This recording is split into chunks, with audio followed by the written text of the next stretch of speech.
Hello and welcome to In the Field. Today we are going to do a basic introduction of the Oxy-Acetylene system. The intent of this video is just to name the parts and get familiar with it. Okay? The whole thing together we're going to call the Oxy-Acetylene system. Now this could be on a rolling cart, or it could be attached to a welding trailer, or it could be just about anywhere. The big key there is attached, firmly attached so that the cylinders can't fall over. Okay? Introducing this little guy right here, this is our acetylene cylinder. When it's completely full, it's usually around 300 psi, that is pounds per square inch of pressure. Inside this cylinder, it has like a honeycomb foam in there, and it also has a little bit of liquid acetone to let the acetylene molecules attach to. So this one is not hollow, but it is filled with 300 psi of acetylene. Over here, the big guy, this is a high pressure cylinder. This is our oxygen cylinder, okay? This one is hollow. It's very thick tank. This one, when it's loaded, will be up to 3,000 psi, okay?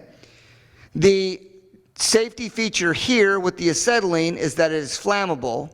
The safety situation here with the oxygen is that it is a high pressure cylinder and it can never be knocked over to where that valve or something could break off. We'll talk about that more in the safety video.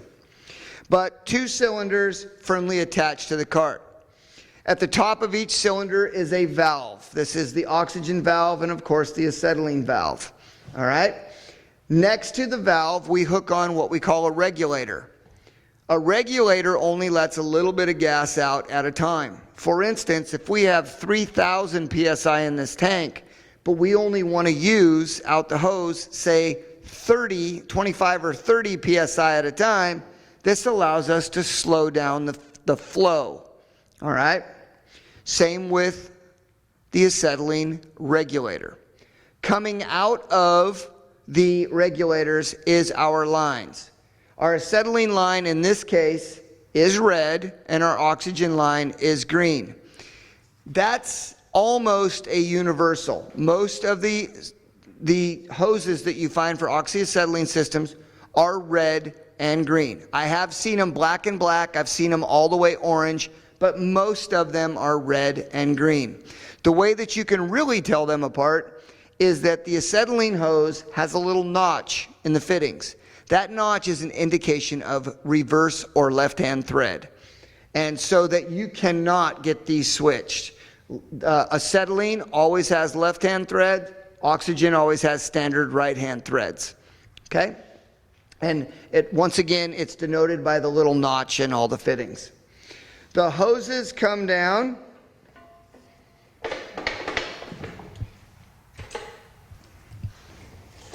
And they come into our oxyacetylene torch body. The torch body is the part that's in my hands right now.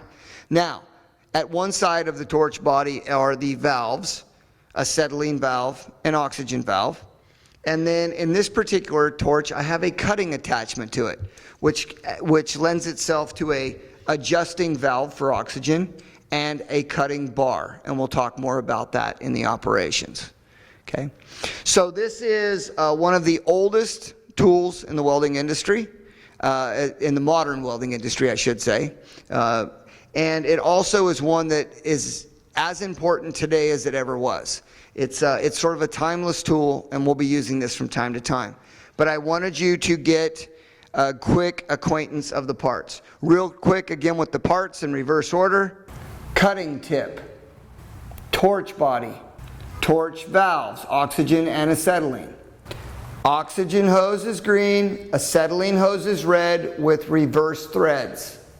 Acetylene regulator, acetylene cylinder valve, acetylene cylinder. Oxygen regulator, oxygen cylinder valve, oxygen cylinder. Those are the basics of that. From In the Field with Redwood Ag, thanks for watching. We'll see you in class.